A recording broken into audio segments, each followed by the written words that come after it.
கர்த்தருடைய பரிசுத்த நாமம் மகிமைப்படுவதாக. ஆண்டவரும் இரட்சகரும் மீட்பரும் ஆகிய இயேசு கிறிஸ்துவின் விலையேறப்பெற்ற நாமத்தில் உங்களை நான் வாழ்த்துகிறேன். பிரியமானவர்களே, இந்த நாள் வாசிக்கும்படி தெரிந்து கொண்ட வேத பகுதி வெளிப்படுத்தின விசேஷம் அதிகாரம் 4 முதல் அதிகாரம் 9 வரை. என்னோடு கூட திருப்பிக் கொள்ளுங்கள்.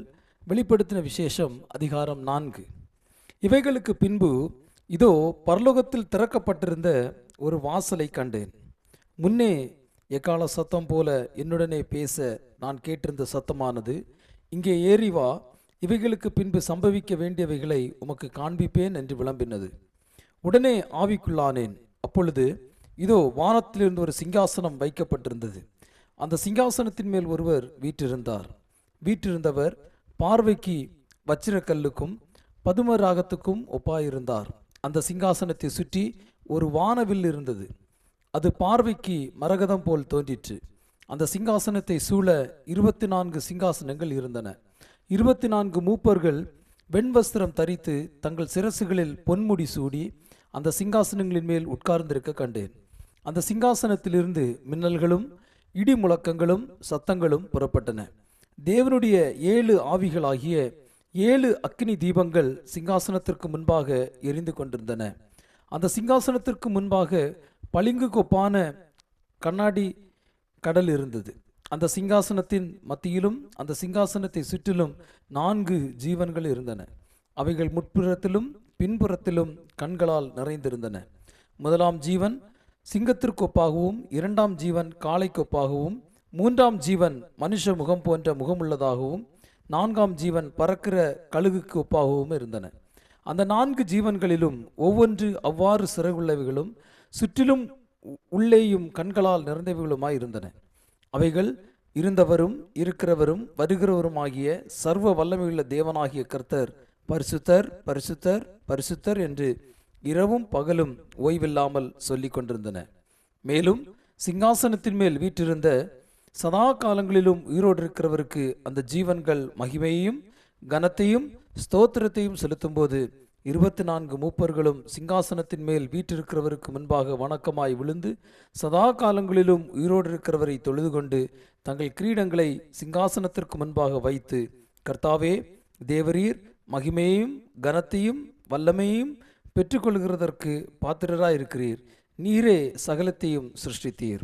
உம்முடைய சித்தத்தினாலே அவைகள் உண்டாயிருக்கிறவைகளும் சிருஷ்டிக்கப்பட்டவைகளுமாய் இருக்கிறது என்றார்கள்.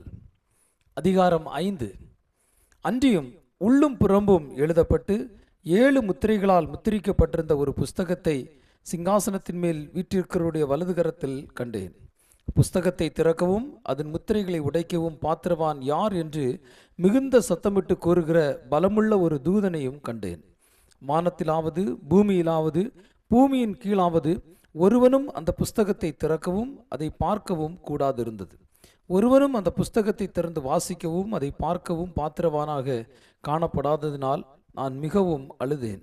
அப்பொழுது மூப்பர்களில் ஒருவன் என்னை நோக்கி, நீ அழ வேண்டாம், இதோ யூதா கோத்திரத்து சிங்கமும் தாவீதின் வேருமானவர் புஸ்தகத்தை திறக்கவும் அதன் 7 முத்திரைகளை உடைக்கவும் ஜெயம் கொண்டிருக்கிறார் என்றான். அப்பொழுது இதோ அடிக்கப்பட்ட வண்ணமாயிருக்கிற ஒரு ஆட்டுக்குட்டி சிங்காசனத்திற்கும் 4 ஜீவன்களுக்கும் மூப்பர்களுக்கும் மத்தியில் நிற்க கண்டேன். அது 7 கொம்புகளையும் 7 கண்களையும் உடையதாயிருந்தது. அந்த கண்கள் பூமி எங்கும் அனுப்பப்படுகிற தேவனுடைய 7 ஆவிகளேயாம். அந்த ஆட்டுக்குட்டியானவர் வந்து சிங்காசனத்தின் மேல் உட்கார்ந்தவருடைய வலது கரத்திலிருந்து புஸ்தகத்தை வாங்கினார். அந்த புஸ்தகத்தை அவர் வாங்கின போது அந்த 4 ஜீவன்களும் 24 மூப்பர்களும் தங்கள் தங்கள் சுரமண்டலங்களையும் பரிசுத்தவான்களுடைய ஜபங்களாகிய தூபவர்க்கத்தால் நிறைந்த பொற்கலசங்களையும் பிடித்து கொண்டு ஆட்டுக்குட்டியானவருக்கு முன்பாய் வணக்கமாய் விழுந்து, தேவரீர் புஸ்தகத்தை வாங்கவும் அதன் முத்திரைகளை உடைக்கவும் பாத்திரராயிருக்கிறீர். ஏனெனில் நீர் அடிக்கப்பட்டு சகல கோத்திரங்களிலும் பாஷைக்காரரிலும் ஜனங்களிலும் ஜாதிகளிலும் இருந்து எங்களை தேவனுக்கென்று உம்முடைய இரத்தத்தினாலே மீட்டு கொண்டு எங்கள் தேவனுக்கு முன்பாக எங்களை ராஜாக்களும் ஆசாரியர்களும் ஆக்கினீர். நாங்கள் பூமியிலே அரசாளுவோம் என்று புதிய பாட்டை பாடினார்கள். பின்னும் நான் பார்த்தபோது சிங்காசனத்தையும் ஜீவன்களையும் மூப்பர்களையும் சூழ்ந்திருந்த அநேக தூதர்களுடைய சத்தத்தை கேட்டேன். அவர்களுடைய இலக்கம் 10,000 10,000 ஆகவும் 1000 1000 ஆகவும் இருந்தது. அவர்களும் மகா சத்தமிட்டு, அடிக்கப்பட்ட ஆட்டுக்குட்டியானவர் வல்லமையும் ஐஸ்வர்யத்தையும் ஞானத்தையும் பலத்தையும் கனத்தையும் மகிமையும் ஸ்தோத்திரத்தையும் பெற்றுக்கொள்ள பாத்திரராயிருக்கிறார் என்று சொன்னார்கள். அப்பொழுது வானத்திலும் பூமியிலும் பூமியின் கீழும் இருக்கிற சிருஷ்டிகள் யாவும், சமுத்திரத்தில் உள்ளவைகளும் அவற்றுக்குள் அடங்கிய வஸ்துக்கள் யாவும், சிங்காசனத்தின் மேல் வீற்றிருக்கிறவருக்கும் ஆட்டுக்குட்டியானவருக்கும் ஸ்தோத்திரமும் கனமும் மகிமையும் வல்லமையும் சதா காலங்களிலும் உண்டாவதாக என்று சொல்ல கேட்டேன். அதற்கு 4 ஜீவன்களும் ஆமேன் என்று சொல்லின. 24 மூப்பர்களும் வணக்கமாய் விழுந்து சதா காலங்களிலும் உயிரோடு இருக்கிறவரை தொழுது கொண்டார்கள். அதிகாரம் 6. ஆட்டுக்குட்டியானவர் முத்திரைகளில் ஒன்றை உடைக்க கண்டேன். அப்பொழுது 4 ஜீவன்களில் ஒன்று என்னை நோக்கி, நீ வந்து பார் என்று இடிமுழக்கம் போன்ற சத்தமாய் சொல்ல கேட்டேன். நான் பார்த்தபோது இதோ ஒரு வெள்ளை குதிரையை கண்டேன். அதன் மேல் ஏறி இருந்தவன் வில்லை பிடித்திருந்தான். அவனுக்கு ஒரு கிரீடம் கொடுக்கப்பட்டது. அவன் ஜெயிக்கிறவனாகவும் ஜெயிப்பவனாகவும் புறப்பட்டான். அவர் 2ஆம் முத்திரையை உடைத்தபோது 2ஆம் ஜீவனானது, நீ வந்து பார் என்று சொல்ல கேட்டேன். அப்பொழுது சிவப்பான வேறொரு குதிரை புறப்பட்டது. அதன் மேல் ஏறி இருந்தவனுக்கு பூமியில் உள்ளவர்கள் ஒருவரையொருவர் கொலை செய்யத்தக்கதாக சமாதானத்தை பூமியிலிருந்து எடுத்து போடும்படியான அதிகாரம் கொடுக்கப்பட்டது. ஒரு பெரிய பட்டயமும் அவனுக்கு கொடுக்கப்பட்டது. அவர் 3ஆம் முத்திரையை உடைத்த போது 3ஆம் ஜீவனானது, நீ வந்து பார் என்று சொல்ல கேட்டேன். நான் பார்த்தபோது இதோ ஒரு கருப்பு குதிரையை கண்டேன். அதன் மேல் ஏறி இருந்தவன் ஒரு தராசை தன் கையிலே பிடித்திருந்தான். அப்பொழுது 1 பணத்துக்கு 1 படி கோதுமை என்றும் 1 பணத்துக்கு 3 படி வார்கோதுமை என்றும் எண்ணெயையும் திராட்சரசத்தையும் சேதப்படுத்தாதே என்றும் 4 ஜீவன்களின் மத்தியிலிருந்து உண்டான சத்தத்தை கேட்டேன். அவர் 4ஆம் முத்திரையை உடைத்த போது 4ஆம் ஜீவனானது, நீ வந்து பார் என்று சொல்லும் சத்தத்தை கேட்டேன். நான் பார்த்தபோது இதோ மங்கின நிறமுள்ள ஒரு குதிரையை கண்டேன். அதன் மேல் ஏறி இருந்தவனுக்கு மரணம் என்று பெயர். பாதாளம் அவன் பின் சென்றது. பட்டயத்தினாலும் பஞ்சத்தினாலும் சாவினாலும் பூமியின் துஷ்ட மிருகங்களினாலும் பூமியின் காற்பங்குள்ளவர்களை கொலை செய்யும்படியான அதிகாரம் அவைகளுக்கு கொடுக்கப்பட்டது. அவர் 5ஆம் முத்திரையை உடைத்தபோது தேவ வசனத்து நிமித்தமும் தாங்கள் கொடுத்த சாட்சி நிமித்தமும் கொல்லப்பட்டவர்களுடைய ஆத்மாக்களை பலிபீடத்தின் கீழே கண்டேன். அவர்கள், பரிசுத்தமும் சத்தியமும் உள்ள ஆண்டவரே, தேவரீர் பூமியின் மேல் குடியிருக்கிறவர்களிடத்தில் எங்கள் இரத்தத்தை குறித்து எதுவரைக்கும் நியாய தீர்ப்பு செய்யாமலும் பழி வாங்காமலும் இருப்பீர் என்று மகா சத்தமிட்டு கூப்பிட்டார்கள். அப்பொழுது அவர்கள் ஒவ்வொருவருக்கும் வெள்ளை அங்கிகள் கொடுக்கப்பட்டது. அன்றியும் அவர்கள் தங்களைப் போல கொலை செய்யப்பட போகிறவர்களாகிய தங்கள் உடன் பணிவிடைக்காரரும் தங்கள் சகோதரருமானவர்களின் தொகை நிறைவேறும் அளவும் இன்னும் கொஞ்ச காலம் இளைப்பாற வேண்டும் என்று அவர்களுக்கு சொல்லப்பட்டது. அவர் 6ஆம் முத்திரையை உடைக்க கண்டேன். இதோ பூமி மிகவும் அதிர்ந்தது. சூரியன் கருப்பு கம்பளியைப் போல கருத்தது. சந்திரன் இரத்தம் போல் ஆயிற்று. அத்திமரமானது பெருங்காற்றினால் அசைக்கப்படும் போது அதன் காய்கள் உதிர்கிறது போல வானத்தின் நட்சத்திரங்களும் பூமியிலே விழுந்தது. வானம் சுருட்டப்பட்ட புஸ்தகம் போல் ஆகி விலகி போயிற்று. மலைகள் தீவுகள் யாவும் தங்கள் இடங்களை விட்டு அகன்று போயின. பூமியின் ராஜாக்களும் பெரியோர்களும் ஐஸ்வர்யவான்களும் சேனை தலைவர்களும் பலவான்களும் அடிமைகள் யாவரும் சுயாதீனர் யாவரும் பர்வதங்களின் கொகைகளிலும் கண்மைகளிலும் ஒளித்து கொண்டு பர்வதங்களையும் கண்மலைகளையும் நோக்கி, நீங்கள் எங்கள் மேல் விழுந்து சிங்காசனத்தின் மேல் வீற்றிருக்கிறவருடைய முகத்திற்கும் ஆட்டுக்குட்டியானுடைய கோபத்திற்கும் எங்களை மறைத்து கொள்ளுங்கள். அவருடைய கோபாக்கினையின் மகா நாள் வந்துவிட்டது. யார் நிலைநிற்கக்கூடும் என்றார்கள். அதிகாரம் 7. இவைகளுக்கு பின்பு பூமியின் 4 திசைகளிலும் இருந்து 4 தூதர்கள் நின்று பூமியின் மேலாவது சமுத்திரத்தின் மேலாவது ஒரு மரத்தின் மேலாவது காற்று அடியாதபடிக்கு பூமியின் 4 காற்றுகளையும் பிடித்திருக்க கண்டேன். ஜீவனுள்ள தேவனுடைய முத்திரை கோலுடைய வேறொரு தூதன் சூரியன் உதிக்கும் திசையிலிருந்து ஏறி வர கண்டேன்.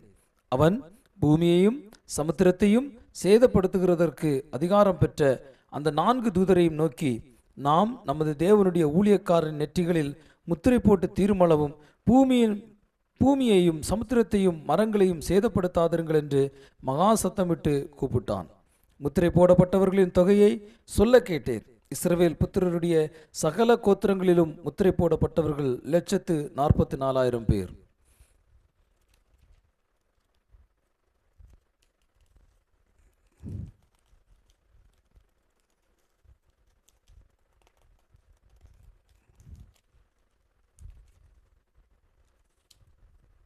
யூதா கோத்திரத்தில் முத்திரை போடப்பட்டவர்கள் 12000. ரூபன் கோத்திரத்தில் முத்திரை போடப்பட்டவர்கள் 12000.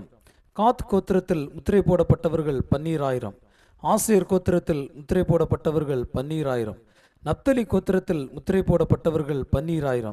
மனாசே கோத்திரத்தில் முத்திரை போடப்பட்டவர்கள் 12000. சிமியோன் கோத்திரத்தில் முத்திரை போடப்பட்டவர்கள் 12000. லேவி கோத்திரத்தில் முத்திரை போடப்பட்டவர்கள் 12000. இசாக்கர் கோத்திரத்தில் முத்திரை போடப்பட்டவர்கள் 12000.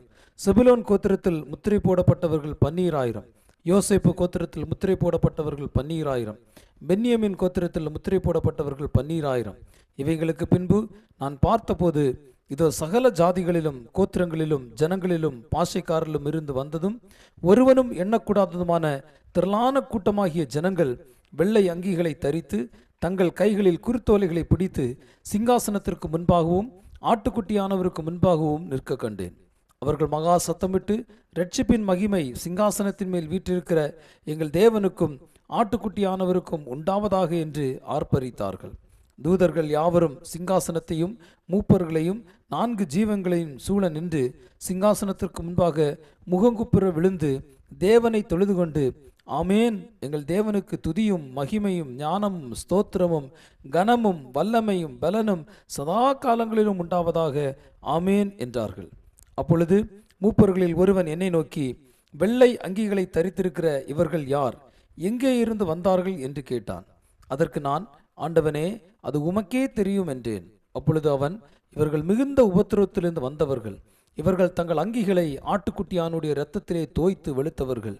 ஆனபடியால் இவர்கள் தேவனுடைய சிங்காசனத்திற்கு முன்பாக இருந்து இரவும் பகலும் அவருடைய ஆலயத்திலே அவரை சேவிக்கிறார்கள். சிங்காசனத்தின் மேல் வீற்றிருக்கிறவர் இவர்களுக்குள்ளே வாசமாயிருப்பார். இவர்கள் இனி பசி அடைவதுமில்லை, இனி தாகம் அடைவதும் இல்லை. வெயிலாவது உஷ்ணமாவது இவர்கள் மேல் படுவதும் இல்லை. சிங்காசனத்தின் மத்தியில் இருக்கிற ஆட்டுக்குட்டியானவரே இவர்களை மேய்த்து இவர்கள் ஜீவ தண்ணீர் உள்ள ஊற்றுக்கள் அண்டைக்கு நடத்துவார். தேவன் தாமே இவர்களுடைய கண்ணீர் யாவையும் துடைப்பார் என்றான். அதிகாரம் 8. அவர் 7ஆம் முத்திரையை உடைத்த போது பரலோகத்தில் ஏறக்குறைய அரை மணி நேரம் அளவும் அமைதல் உண்டாயிற்று. பின்பு தேவனுக்கு முன்பாக நிற்கிற 7 தூதர்களையும் கண்டேன். அவர்களுக்கு 7 எக்காளங்கள் கொடுக்கப்பட்டது. வேறொரு தூதனும் வந்து தூபம் காட்டும் பொற்கலசத்தை பிடித்து பலிபீடத்தின் படியிலே நின்றான். சிங்காசனத்திற்கு முன்பாக இருந்த பொற்பீடத்தின் மேல் சகல பரிசுத்தவான்களுடைய ஜபங்களோடும் செலுத்தும்படி மிகுந்த தூபவர்க்கம் அவனுக்கு கொடுக்கப்பட்டது. அப்படியே பரிசுத்தவான்களுடைய ஜபங்களோடும் செலுத்தப்பட்ட தூபவர்க்கத்தின் புகையானது தூதனுடைய கையிலிருந்து தேவனுக்கு முன்பாக எழும்பிற்று. பின்பு அந்த தூதன் தூப கலசத்தை எடுத்து அதை பலிபீடத்து நெருப்பினால் நிரப்பி பூமியிலே கொட்டினான். உடனே சத்தங்களும் இடிமுழக்கங்களும் மின்னல்களும் பூமி அதிர்ச்சிகளும் உண்டாயின. அப்பொழுது 7 எக்காலங்களை உடைய 7 தூதர்கள் எக்காலம் ஊதுகிறதற்கு தங்களை ஆயத்தப்படுத்தினார்கள். முதலாம் தூதன் எக்காலம் ஊதினான். அப்பொழுது இரத்தம் கலந்த கல்மலையும் அக்கினியும் உண்டாகி பூமியிலே கொட்டப்பட்டது. அதனால் மரங்களில் 1/3 பங்கு வெந்து போயிற்று, பசும்புல்லெல்லாம் எரிந்து போயிற்று. 2ஆம் தூதன் எக்காலம் ஊதினான். அப்பொழுது அக்கினியால் எரிகிற பெரிய மலை போன்றதொன்று சமுத்திரத்திலே போடப்பட்டது. அதனால் சமுத்திரத்தில் 1/3 பங்கு இரத்தமாயிற்று. சமுத்திரத்திலிருந்து ஜீவனுள்ள சிருஷ்டிகளில் 1/3 பங்கு செத்து போயிற்று. கப்பல்களில் 1/3 பங்கு சேதமாயிற்று. 3ஆம் தூதன் எக்காலம் ஊதினான். அப்பொழுது ஒரு பெரிய நட்சத்திரம் தீவெட்டியைப் போல் எரிந்து வானத்திலிருந்து விழுந்தது. அது ஆறுகளில் 1/3 பங்கின் மேலும் நீரூற்றுகளின் மேலும் விழுந்தது. அந்த நட்சத்திரத்திற்கு எட்டி என்று பெயர். அதனால் தண்ணீரில் 1/3 பங்கு எட்டியைப் போல கசப்பாயிற்று. இப்படி கசப்பான தண்ணீரினால் மனுஷரில் அநேகர் செத்தார்கள். 4ஆம் தூதன் எக்காலம் ஊதினான். அப்பொழுது சூரியனில் 1/3 பங்கும் சந்திரனில் 1/3 பங்கும் நட்சத்திரங்களில் 1/3 பங்கும் சேதப்பட்டது.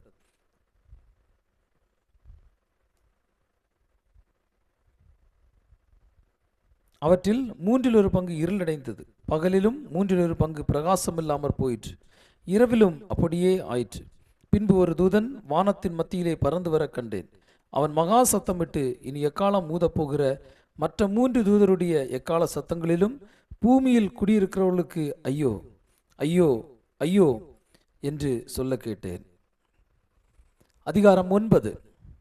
5ஆம் தூதன் எக்காலம் ஊதினான். அப்பொழுது வானத்திலிருந்து பூமியின் மேல் விழுந்த ஒரு நட்சத்திரத்தை கண்டேன். அவனுக்கு பாதாள குழியின் திறவுகோல் கொடுக்கப்பட்டது. அவன் பாதாள குழியை திறந்தான். உடனே பெருஞ்சூளையின் புகையைப் போல அந்த குழியிலிருந்து புகை எழும்பிற்று. அந்த குழியின் புகையினால் சூரியனும் ஆகாயமும் அந்தகாரப்பட்டது. அந்த புகையிலிருந்து வெட்டுக்கிளிகள் புறப்பட்டு பூமியின் மேல் வந்தது.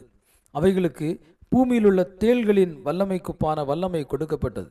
பூமியின் பிள்ளையும் பசுமையான எந்த பூண்டையும் எந்த மரத்தையும் சேதப்படுத்தாமல் தங்கள் நெற்றிகளில் தேவனுக்கு முத்திரையை தரித்திராத மனுஷரை மாத்திரம் சேதைப்படுத்த அவைகளுக்கு உத்தரவு கொடுக்கப்பட்டது. மேலும் அவர்களை கொலை செய்யும் படிக்கு அவைகளுக்கு உத்தரவு கொடுக்கப்படாமல் 5 மாதமளவும் அவர்களை வேதனைப்படுத்தும்படிக்கு உத்தரவு கொடுக்கப்பட்டது. அவைகள் செய்யும் வேதனை தேளானது மனுஷரை கொட்டும்போது உண்டாகும் வேதனையைப் போல் இருக்கும். அந்நாட்களில் மனுஷர்கள் சாவை தேடியும் அதை காணாதிருப்பார்கள். சாக வேண்டும் என்று ஆசைப்படுவார்கள், சாவோ அவர்களுக்கு விலகி ஓடிப்போம். அந்த வெட்டுக்கிளிகள் உருவம் யுத்தத்திற்கு ஆயத்தம் பண்ணப்பட்ட குதிரைகளுக்கு ஒப்பாயிருந்தது. அவைகளுடைய தலைகளின் மேல் பொன்மயமான கிரீடம் போன்றவைகள் இருந்தன. அவைகளின் முகங்கள் மனுஷருடைய முகங்கள் போலிருந்தன. அவைகளுடைய கூந்தல் ஸ்திரீகளுடைய கூந்தல் போலிருந்தது. அவைகளின் பற்கள் சிங்கங்களின் பற்கள் போலிருந்தன. இருப்பு கவசங்களைப் போல மார்க்கவசங்கள் அவைகளுக்கு இருந்தன.